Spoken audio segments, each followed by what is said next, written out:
Hello dear learners. जैसा कि मैंने आपको प्रॉमिस किया था कि मैं आपको हर एक यूनिट के इम्पॉर्टेंट टॉपिक्स दूंगी जो कि एग्जाम के पॉइंट ऑफ व्यू से आपको अच्छे से करके जाना है। और मैं जो भी आपको टॉपिक दूंगी यूनिट वाइज उसका आपको पोस्टमार्टम करके जाना है। और अगर आप मेरे बच्चे हो तो आपको पता है कि पोस्टमार्टम का मतलब मैम का क्या होता है। ठीक है, तो हर एक टॉपिक का बिल्कुल डेप्थ में कॉन्सेप्ट को क्लियर करके जाना है। तो आज हम लोग स्टैट्स में कौन कौन से इंपॉर्टेंट टॉपिक है जो हमेशा पूछे जाते हैं और किस टाइप के क्वेश्चन आते हैं ये मैं आपको आज के सेशन में बताने वाली हूँ। बस ये टॉपिक्स आपको करके चल जाना है। देखिएगा, सबसे फर्स्ट टॉपिक जो हमारा है वो क्या है, सेंट्रल टेंडेंसी। सेंट्रल टेंडेंसी से बिल्कुल आपके बेसिक क्वेश्चन आते हैं, बहुत टफ क्वेश्चन आपका नहीं आता है। जनरली आपका मीन से ज्यादा क्वेश्चन पूछे जाते हैं। मीन में हार्मोनिक मीन हो गया, एचएम हो गया, या आपका जीएम हो गया, या एएम हो गया, इससे आपके क्वेश्चंस पूछे जाते हैं। मीन मीडियन मोड आपको करके जाना है अच्छे से। सेंट्रल टेंडेंसी में यहाँ पे जो आपकी ये है एजम्पशन नहीं, क्या कहते हैं उसको, प्रॉपर्टीज जो है ना आपका मीडियन का, मोड का, मीन का, ये सबका जो प्रॉपर्टीज है उसको अच्छे से देख लीजिएगा। बस काम खत्म।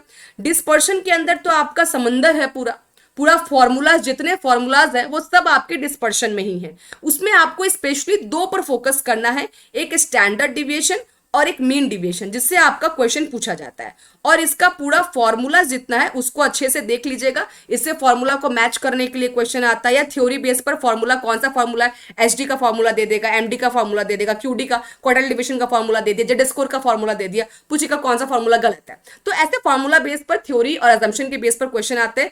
हाँ, इसके अजम्पशन बहुत इंपॉर्टेंट है, चाहे वो आपका स्टैंडर्ड डिविएशन हो चाहे वो आपका मीन डिविएशन हो, सबका आपको इसमें अजम्पशन और फॉर्मूला बस ये करके जाना है।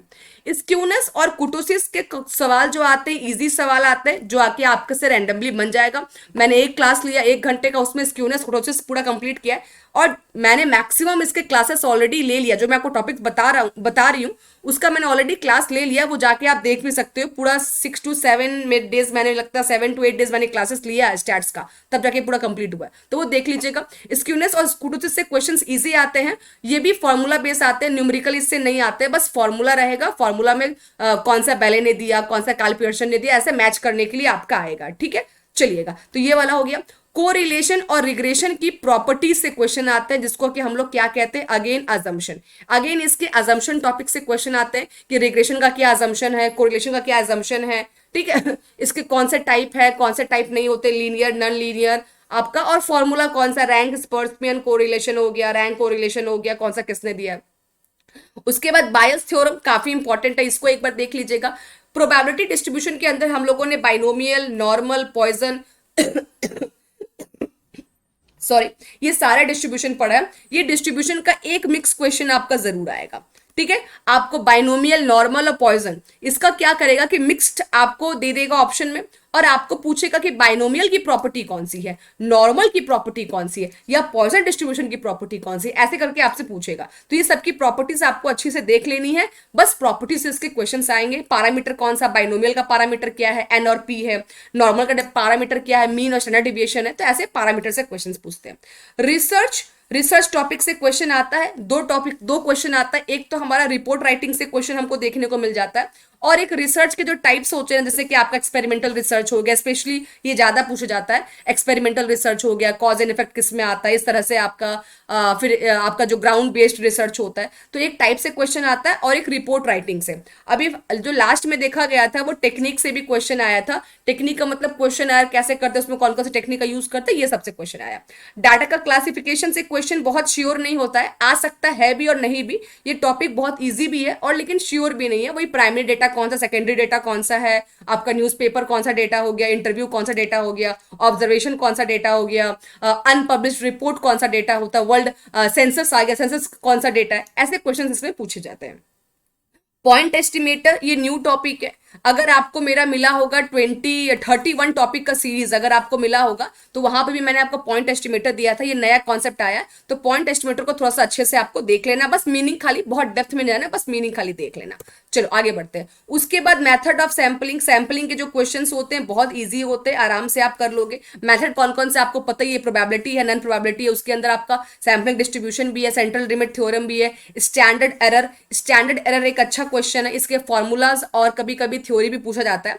अभी तक मैक्सिमम स्टैंडर्ड एरर का जो फॉर्मूला है वो पूछा गया है, और स्टैंडर्ड एरर कब होता है ये पूछा गया है बस। तो यहाँ पर स्टैंडर्ड एरर को थोड़ा सा ध्यान से देख लीजिएगा, और प्रोबेबिलिटी नॉन प्रोबेबिलिटी के अंदर कैटेगरी क्या है, कौन सा प्रोबेबिलिटी में आता है, जैसे कि आपको स्ट्रैटिफाइड हो गया, सिंपल हो गया, सिस्टमैटिक हो गया, ये सब जो होता है आपका ये प्रोबेबिलिटी में आ जाएगा। उसके बाद जजमेंटल सैंपलिंग हो गया, कोटा सैंपलिंग हो गया, कंटे, उसके बाद आपका और स्नोबॉल सैंपलिंग हो गया, ठीक है, पर्पसिव सैंपलिंग हो गया, ये सब जो होते हैं नॉन प्रोबेबिलिटी के होते हैं। तो बस ये सब पूछा जाता है और कोई दिक्कत नहीं होती इसमें, आराम से ये क्वेश्चन बन जाते हैं।